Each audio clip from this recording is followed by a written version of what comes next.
As Christians, we're called to live by faith. We're told to trust in God with all our hearts. This means letting go of our worries and anxieties. It means surrendering our need to control everything. But letting go is easier said than done, isn't it? It's a daily challenge to release our grip on life's uncertainties. We wrestle with doubts and fears. We try to figure everything out on our own.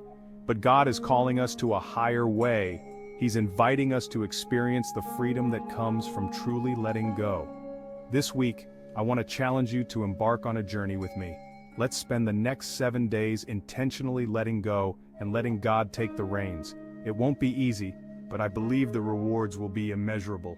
Are you ready to step into the unknown and discover the peace that awaits? How often do we try to orchestrate every detail of our lives? We make meticulous plans, create backup plans, and then backup plans for our backup plans. We cling tightly to the illusion of control, convinced that our way is the best way. But this need for control can become a heavy burden. It keeps us from experiencing the fullness of God's blessings. When we hold on too tightly, we limit God's ability to work in our lives. God is not intimidated by our problems.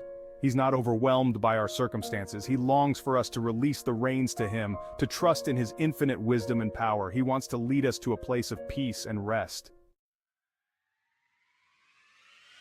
One of the biggest obstacles to letting go is fear of the unknown. We cling to what we know even if it's not what's best for us.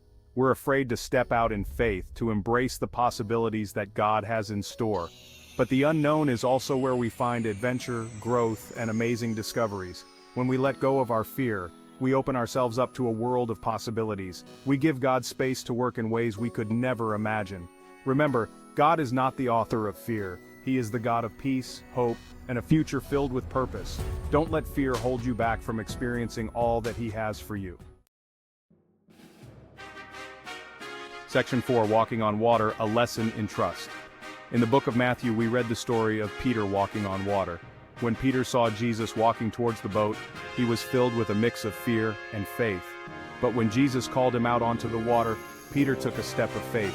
He kept his eyes fixed on Jesus and began to walk. But as the wind and waves grew stronger, Peter became afraid and began to sink. In that moment of doubt, Jesus reached out and caught him. This story is a powerful reminder that when we keep our focus on Jesus, we can do the impossible. But when we take our eyes off of Him and focus on our circumstances, we begin to sink. Section 5, Finding Peace and Surrender. Psalm 46 verse 10 tells us, "Be still and know that I am God."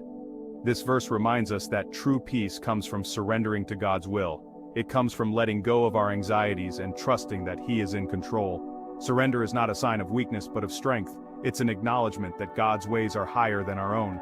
When we surrender to Him, we open ourselves up to His peace, His guidance, and His perfect plan for our lives.